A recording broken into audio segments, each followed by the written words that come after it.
पलड़े को एक सा रख के काम करना है, पलड़ा एक तरफ झुकना नहीं चाहिए। जब ऐसे हालात पाकिस्तान में पैदा होंगे तो पाकिस्तानी अवाम सिर्फ इंसाफ के तकाज़ों पे तो खड़ी है कि हमें इंसाफ मिले। तो फिर अगर किसी को इंसाफ नहीं मिलता और आप किसी के लिए एक कानून, दूसरे के लिए दूसरा कानून, हम सब ने जेलें काटी हैं और हम समझते हैं कि उन जेलों में हमने कानून का एहतराम किया है, आइन शिकनी नहीं की। हमने कानून का एहतराम करते हुए अदालतों से जो भी हमारे लिए बेहतर था हमने अपना मौक़िफ़ पेश किया है, हमने अपने केस को प्लीड किया है और इंसाफ हासिल किया है। ये भी अदालतों में आए, फेस करें। अब ये रोते हैं, कभी इनकी टांगें टूट जाती हैं और जब इनको पकड़ा जाता है तो चल के जाते हैं। ये कौन से मौजे हैं? ये मौजे जो हो रहे हैं ना, नैब ने बड़ा अच्छा मौजा किया है कि फ़ौरी तौर पर टांगें ठीक कर दी हैं। तो मैं समझता हूँ ऐसे मौजे होने चाहिए। अस्सलाम वालेकुम। जी वालेकुम अस्सलाम जी। सर क्या नाम है, कहाँ से हैं? जी मैं सरदार रमेश सिंह अरोड़ा और मैं मरकज़ी जनरल सेक्रेटरी हूँ पाकिस्तान मुस्लिम लीग नून माइनॉरिटी विंग का। मेरे साथ कामरान माइकल साहब हैं, हमारे सदर हैं पाकिस्तान मुस्लिम लीग नून माइनॉरिटी विंग के। और आज हम आपके सामने पाकिस्तान की अवाम इकट्ठी हुई है। ये देखो क्या कह रहे हैं कि ज़मानत पाओ। एक तरफ ये कह रहे हैं कि बंदयाल साहब बाहर ट्रक आ गए हैं। तो आज पाकिस्तान की अवाम ने फैसला कर दिया है कि ये तराजू का पलड़ा, इसका एक तरफ झुकाव है तो पाकिस्तान की अवाम वो झुकाव नहीं चाहती। पाकिस्तान की अवाम चाहती है कि सबको आप फेयर एक मौका दें। और आप ये जब एक 60 अरब का चोर जब आता है सुप्रीम कोर्ट तो आप उसके लिए मर्सिडीज़ भिजवाते हैं और आप उसको कहते हैं आपको मिलके खुशी हुई। इसका मतलब आपको चोरों से मिलके खुशी होती है। सर ये बयान तो सोशल मीडिया पे चल रहे हैं कि बंदयाल साहब हर किसी को यही कहते हैं कि आपसे मिलके खुशी हुई है। तो इस बात को क्यों इतना इशू बनाया जा रहा है? इसलिए इस बात को इशू बनाया गया कि हमारे साथ जो ज़्यादती हुई है, हमें आप बुलाते हैं कि जनाब आएँ, आपको हम सुप्रीम कोर्ट में बुलाते हैं और आप निकालते हैं, हमें कामा पे है, डालते आप पनामा है, निकालते कामा पे है। जिस तरीके से आपने मियाँ नवाज शरीफ साहब को, बीबी मरीम को आपने वालिद साहब के साथ बैठी हुई थी, आपने जेल से गिरफ्तार किया। तो ये आप कौन सी आप कहते हैं कि सबके लिए इंसाफ बराबर है? ये इंसाफ बराबर नहीं है। बेसिकली बाहर ट्रक आ गए हैं, कहानी ट्रकों की है। अच्छा, वो ट्रक का क्या मामला है वो भी ज़रा नाजरीन को बता दें। पूछिए ना, ये जो बोल रहे थे जो फवाद चौधरी साहब थे वो बताए ट्रक क्या, ट्रक के अंदर क्या, ये तो फवाद चौधरी साहब बताएंगे ना। चौधरी साहब को यहाँ से गिरफ्तार किया गया है, बिल्कुल सामने इस इमारत के अंदर से। आप जब मुल्की इदारों पे हमले करवाएंगे, जब आप पाक फौज के इदारों पे हमले करवाएंगे, जब आप कोर कमांडर के घर में घुस जाएंगे, जब आप GHQ पे हमला करेंगे तो फिर आपको गिरफ्तार नहीं करते और हार पहनाए। आप कहते हैं कि आपको सिर्फ आपको फूलों के हार तो नहीं पहनाए जा सकते। तो जब आपने किया तो फिर भुगते। आज जब मुकाबला करें, फिर किसी के पेट में दर्द है, किसी का ब्लड प्रेशर आई है, किसी का को प्रॉब्लम हो गया। तो अब मसला ये नहीं है, जब आप एक बड़ी बढ़ के मारते हैं खड़े होके तो फिर आज आपको भुगतना भी पड़ेगा। अच्छा, खान साहब कहते हैं मैं पाकिस्तान की सबसे बड़ी सियासी पार्टी का हेड हूँ या मेरी पार्टी सबसे बड़ी है। इसमें किस हद तक क्या सदाकत? ये सियासी पार्टी नहीं है, चूं चूं का मुरब्बा है।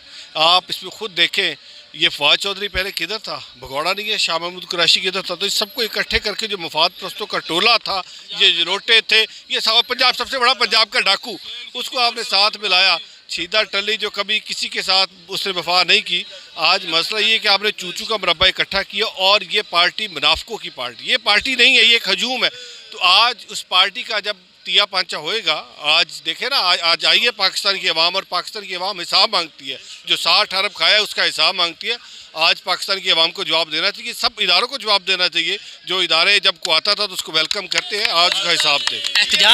एहतजाज करेंगे कि धरना भी देंगे? अभी देखते हैं जी, जो भी पॉलिसी आती है देखते हैं, जो भी पार्टी की पॉलिसी होगी हम उसको फॉलो करेंगे। जी बहुत। देखिए, मैं तो समझता हूँ कि ये पाकिस्तान की तमाम अवाम यहाँ पर बाहर है और उनके नुमाइंदे यहाँ पर मौजूद हैं जिनको उन्होंने अपने वोट की ताकत से यहाँ पर भेजा है, मैंडेट दिया है। तो यहाँ पर तमाम लोग शामिल हैं और तमाम लोगों का ये कहना है कि जो अदल है वो गैर जानिबदार होना चाहिए, अदल सबके लिए मसावी होना चाहिए। इसका पलड़ा जो है ना, वो आंखों में पट्टी इसीलिए कानून के ऊपर रखाई जाती है कि उसकी आंखों में सब बराबर हैं। लेकिन जब पलड़ा किसी एक तरफ झुकता है तो फिर इंसान समझता है कि यहाँ इंसाफ के तकाजे पूरे नहीं हो रहे। और जिस मुल्क में हालात जो हैं वो महंगाई है, जहाँ पे हर चीज़ है, मुश्किलात का से दो चार हैं लोग, वहाँ एक ही तो उम्मीद होती है कि हमें इंसाफ की फरामी जो है वो महसूल होगी। लेकिन अवाम को इंसाफ की हसूली मुमकिन नहीं है तो फिर अवाम क्या करे? आज अवाम यहाँ पर मौजूद है, आप देख रहे हैं पूरे पाकिस्तान से लोग यहाँ पर आए हैं, उनके नुमाइंदगान यहाँ पर मौजूद हैं। और हम सब ये चाहते हैं कि पाकिस्तान में जो अवाम की बालदस्ती हो, कानून की बालदस्ती हो, उसके लिए ज़रूरी है कि जो कानून का एहतराम करने वाले लोग हैं, जो कानून की लॉ की जो है इंटरप्रटेशन करते हैं, तशरीह करते हैं, वो ऐसी तशरीह करें जिससे तमाम लोगों को यकसा इंसाफ जो है मुहैया हो। वहाँ पे अपनी लाइकिंग डिसलाइकिंग नहीं, फिर आपने पलड़े को मतवाजन रख के काम करना है, पलड़े को एक सा रख के काम करना है, पलड़ा एक तरफ झुकना नहीं चाहिए। जब ऐसे हालात पाकिस्तान में पैदा होंगे तो पाकिस्तानी अवाम सिर्फ इंसाफ के तकाज़ों पे तो खड़ी है कि हमें इंसाफ मिले। तो फिर अगर किसी को इंसाफ नहीं मिलता और आप किसी के लिए एक कानून, दूसरे के लिए दूसरा कानून, हम सब ने जेलें काटी हैं और हम समझते हैं कि उन जेलों में हमने कानून का एहतराम किया है, आइन शिकरी नहीं की, हमने कानून का एहतराम करते हुए अदालतों से जो भी हमारे लिए बेहतर था हमने अपना मौक़िफ़ पेश किया है, हमने अपने केस को प्लीड किया है और इंसाफ हासिल किया है। ये भी अदालतों में आए, फेस करें। अब ये रोते हैं, कभी इनकी टांगें टूट जाती हैं और जब इनको पकड़ा जाता है तो चल के जाते हैं। ये कौन से मौज़े हैं? ये मौज़े जो हो रहे हैं ना, नैब ने बड़ा अच्छा मौज़ा किया है कि फ़ौरी तौर पर टांगें ठीक कर दी हैं। तो मैं समझता हूँ ऐसे मौज़े होने चाहिए ताकि इनकी टांगें ठीक हो जाएँ। सर, इमरान खान को जब भी बुलाते हैं वो अदालतों में पेश होते हैं। पाकिस्तान की मौजूदा सूरत हाल का जिम्मेदार इमरान खान है या अदलिया? देखें, बात सिर्फ ये है कि इमरान खान जो है ये कट जोड़ है, ये उन लोगों का जो पाकिस्तान को भरता फूलता नहीं देख सकते। हम अक्सर कहते हैं कि पाकिस्तान को दो तरह के दुश्मनों का सामना है, एक वो जो सरहदों के पार हमें नजर आते हैं, जिनके हाथ में बंदूक है, और एक वो जो पाकिस्तान में रहते हैं, पाकिस्तान का खाते हैं, पाकिस्तान के पार्लियामेंट में भी जाते हैं और पाकिस्तान के लोगों को उकसाते हैं और पाकिस्तान की जड़ें खोखली कर रहे हैं। ये वो लोग हैं जिनसे हमें बचना है, जो इंतशार की सियासत करते हैं, जो पाकिस्तान को तकसीम कर रहे हैं, हमारी आने वाली नस्लों में जहर और कड़वे दाने जो हैं उनके बीज बो रहे हैं ताकि कड़वी फसल पैदा हो। तो मैं समझता हूँ कि हम सब जो पाकिस्तान के खैर खां हैं, पाकिस्तान हमारी धरती माँ है और इस माँ की देखभाल करना इन सबूतों का काम है। हम पाकिस्तान के लिए खैर खां हैं और देखें आप कि यहाँ पर ये हो रहा है कि हमारे अदारों को, हमारे वो लोग अदारे जिन्होंने पाकिस्तान की हिफाजत का जिम्मा लिया है, उनमें समझता हूँ उनको टारगेट किया जा रहा है, सियासी लोगों को टारगेट किया जा रहा है जिन्होंने पाकिस्तान की अवाम की नुमाइंदगी करनी है और निजी मलाक को नुकसान पहुँचाया जा रहा है। तो ये वो लोग हैं जो अपने टारगेट को अचीव करने के लिए किसी हद तक जा सकते हैं। लिहाजा इनको कानून के कटहरे में लाना चाहिए और कानून नाफज जब हम करते हैं तो फिर उसको इम्प्लीमेंट जो है वो अदलिया करती है। तो अदलिया से हमारी यही डिमांड है कि अदलिया अपने तकाजे पूरे करे, अदल जो है वो गैर जानिबदार होना चाहिए। सर, अदारों के खिलाफ बात करने वाले हर बंदे को कानून के कटहरे में लाना चाहिए या किसी खास पार्टी के सिर्फ? देखिए जी, कानून अब खुद हरकत में आया है, कानून तो हरकत में आता है। पिछले दिनों देखा इसी पार्लियामेंट के अंदर खड़े होकर ख्वाजा आसफ साहब ने पाकिस्तानी अदारों के खिलाफ बहुत बातें की हैं, उनके खिलाफ भी कानूनी कार्रवाई होनी चाहिए। देखें, हम अदारों को मुस्तहकम करना चाहते हैं, अदारों को हमेशा मजबूत करना चाहते हैं। जहाँ पे खामियां हैं उनको दूर करने के लिए सिर्फ पार्लियामेंट ऐसी इदारा है जहाँ पे हम अदारों को मजबूत करने के हवाले से डिस्कशन कर सकते हैं। अदारों ने कानून साजी करनी है, अदारों की कानून साजी के सबब से ही जो अदारे हैं, जो पार्लियामेंट जब कानून साजी करता है तो अदारे मजबूत होते हैं। तो हमारा काम उन अदारों को मजबूत करना है। सर, पाकिस्तानी अवाम ज़्यादा मजबूत है या अदारे? किन की बात चलनी चाहिए? अदारे अवाम के ही हैं। अवाम या अदारे, इनमें ज़्यादा बात किसकी चलनी चाहिए या किसका हक है अपनी बात करने का? देखें, बेसिकली अवाम को इंसाफ की फराहमी, अवाम को उनके हकूक़ की हसूली, इसके लिए अदारे बने हैं। हर अदारा अपना अपना काम करता है। जब अदारे अपने लिमिट्स में रह के काम करेंगे तो अवाम खुशहाल होगी, अवाम की प्रॉस्पेरिटी होगी, अवाम को इंसाफ मिलेगा। जब अदारे अपने मनपसंद लोगों को जो है वो इंसाफ के तकाजे पूरे ना करते हुए उनको रिलीफ देती है तो फिर अवाम डिसहार्ड होती है। अवाम समझती है कि गरीब के लिए यहाँ पे कोई और कानून है और अमीर के लिए कुछ और कानून है, अशरफ के लिए कुछ और कानून है, और मनपसंद लोगों के लिए, जिनको मैं समझता हूँ कि उनकी प्यारे जो हैं, घर के लोग जो हैं, वो एक ब्रीफ करके भेजते हैं कि अब इस तरह का इनको रिलीफ मिलना चाहिए। तो रिलीफ ऐसे नहीं मिलना चाहिए, रिलीफ कानून के मुताबिक होना चाहिए। सर, खान साहब की व्हील चेयर किधर है?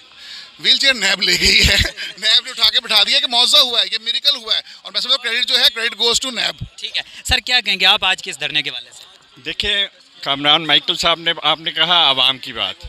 जी, हम आज भी वोट को इज्जत दो की बात कर रहे हैं और हम इलेक्शन से नहीं भागते, लेकिन आज अदल का ये ठीक हो जाए, आज बंदियाल साहब इस्तीफ़ा दे दें, आज वो कोर्ट वाले जिन्होंने पनामा केस में फ़ैसला किया वो इस्तीफ़ा दे दे, कल नवाज शरीफ आ जाएंगे और परसों आप इलेक्शन करवा लें।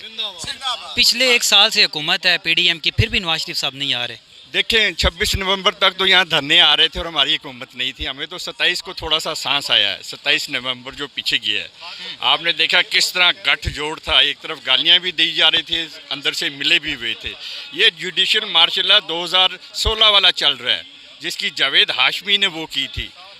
अवाम ने जो GHQ है उससे तो अपने आप को आज़ादी दिलवा ली और वो अब न्यूट्रल हो गए और वो बिल्कुल उनका एक इदारे का फैसला है अगले 20-25 साल तक, जिसकी वजह से ये बार बार उनसे रिक्वेस्ट कर रहे हैं कि हमसे मिलें और आइन ज्वाइन करें। ये आज भी अदलिया के कंधों पे चढ़े हुए। आप कहते हैं हाजिर होते, ये तो हाजिर ही नहीं होते। कब हाजिर हुए? जब हाजिर हुए जत्थे लेके आए, जब हाजिर हुए पेट्रोल पम्प लेके आए, जब हाजिर हुए लाठी लेके आए, जब हाजिर हुए वहाँ से दहशतगर्द लेके आए, अपने साथ जत्थे लेके आए हैं और इन्होंने गेट के दरवाजे तोड़े जुडिशल काउंसिलर के, आपके सामने, अवाम के सामने। सर इमरान खान के ऊपर 150 से ज़्यादा पर्चे हैं, किसी एक पर्चे में भी उन्हें सज़ा नहीं मिल रही, क्यों हुई? देखें, ये इसीलिए हम यहाँ आए हैं, सजा नहीं मिल रही। कि कभी सुने आपने कि जुडिशल रिमांड में कोई मुलजिम हो और उसे बुला के कहा जाए ओ वेलकम, आपको देख के खुशी हुई है, आप हीरो हैं इसलिए शायद कहा हो, मैं वर्ल्ड कप के हीरो हैं। देखिए वर्ल्ड कप के तो वहाँ पे दुनिया में कितने लोग हैं जो वर्ल्ड कप के हीरो हैं? क्या ये हीरोइज्म चल रही है यहाँ पे या आइन की बालादस्ती चलेगी यहाँ पे? अगर हीरोइज्म है तो वो घर में, ये मदर इन लॉ नहीं है, ये मदर ऑफ लॉ है, फादर ऑफ लॉ है। इन्हें कॉन्स्टिट्यूशन पे चलना चाहिए। ये बड़ी ज्यादती है और पाकिस्तानी अवाम एक एक चीज़ देख रही है। बहुत शुक्रिया नाज़रीन, पाकिस्तानी अवाम एक सवाल है, जरा कौम के सामने चलाएं। जी Ricky Ponting, Brian Lara, Sachin Tendulkar आज तक इश्तिहार और कमेंट्रियाँ करके अपने घर का रोज बसर कर रहे हैं। इस शख्स का ना तो कोई कारोबार है, ना इसका कोई जरिया माश है। ये कैसे इतनी बड़ी पार्टी चला रहा है? बहुत बड़ा सवाल ये कर दिया। बैरूनी कुव्वतों का एक नुमाइंदा है और ये शख्स अपने आप को कानून से बालातर समझता है। अगर 3 दफ़ा का वज़ीर आज़म बख्तर बंद गाड़ी में आ सकता है तो इसको मर्सिडीज़ क्यों दी गई? अता बंदियाल के लिए एक शेर है, ए काजी तेरी अदालत में 2 निज़ाम क्यों, एक बूंद बूंद को तरसे, एक को जाम पे जाम क्यों, सास गर्दी ना मंजूर, अदलिया के पड़े बराबर करो और चीफ जस्टिस इस्तीफ़ा दो। अवाम का यही मुतालबा है कि इस्तीफ़ा दो। जी शुक्रिया।